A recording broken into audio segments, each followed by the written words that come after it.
It began with a whisper, on social media, faint, uncertain, almost too surreal to consider. Then came confirmation from official sources: Ozzy Osbourne had passed away. Suddenly the world fell silent, as though a loud switch had been flipped off all at once. For decades he was the Prince of Darkness, a rocker who survived controversies, addictions, tabloid scandals, and reinventions. But in death, he was simply a man deeply loved and fiercely missed. Within hours, news emerged of a public memorial service in Birmingham, the city where his legacy began. None of us expected the scale. Word spread around the world. This would be not just a funeral, but a global tribute.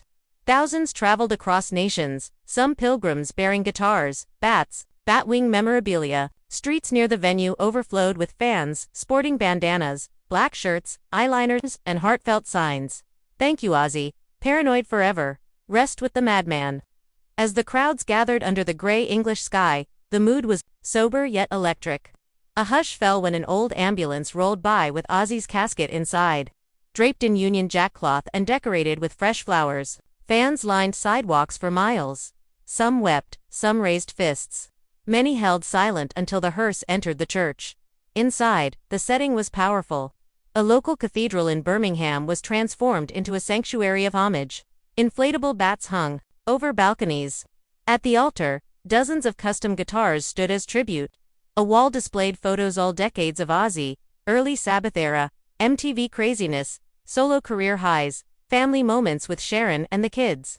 A giant parchment scroll listed milestones, iconic albums, years of tours, and his survival through health battles. There was no red carpet, no press stage. Instead, a curtain near the entrance held fan-signed posters, letters, drawings, mementos from all over the world.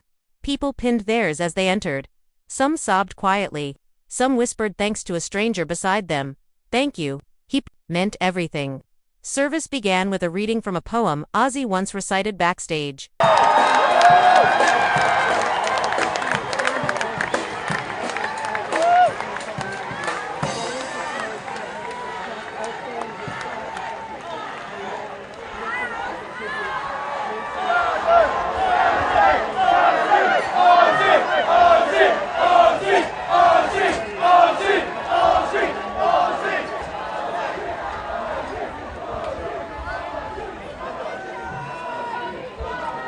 "I survived the dark.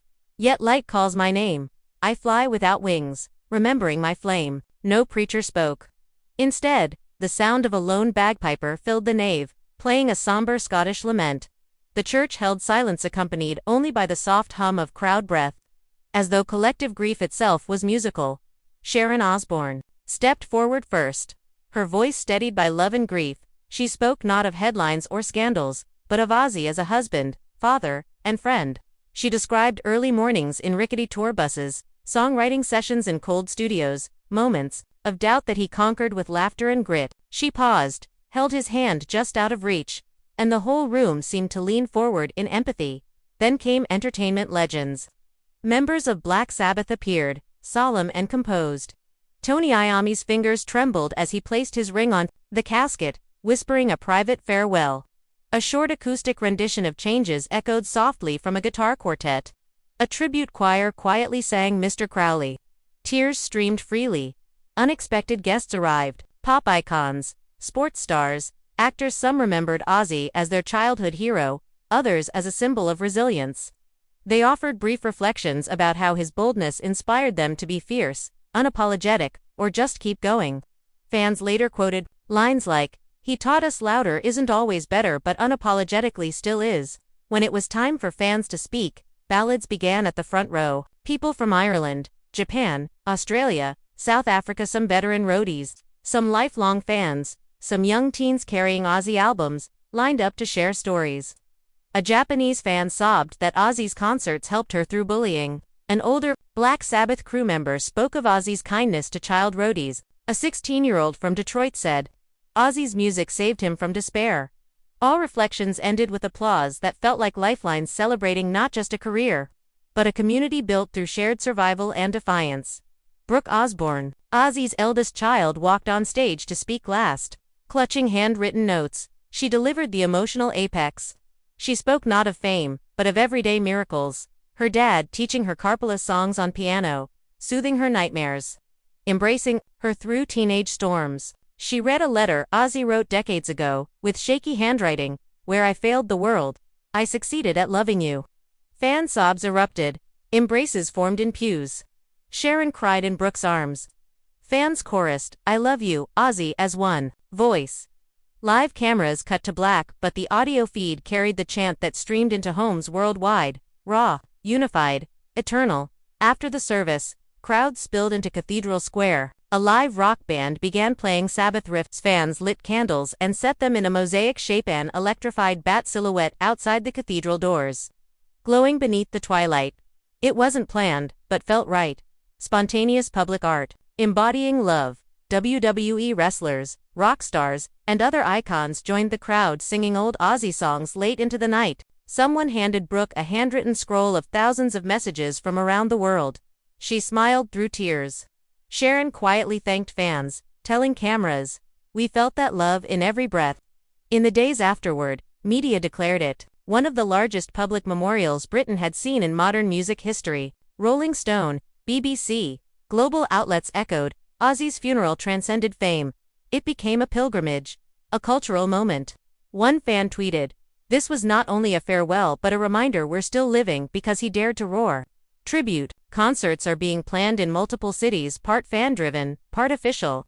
A scholarship in Ozzy's name for young musicians will fund creative youth in Birmingham. A mural featuring Ozzy surrounded by fan art will be unveiled on the cathedral wall as a public remembrance.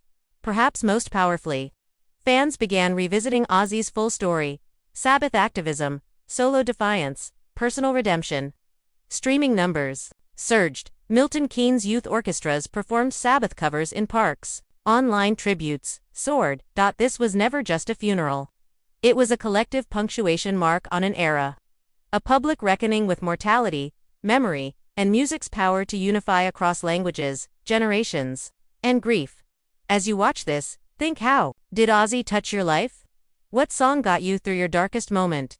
Share your memory in the comments. Light a candle in your mind for courage.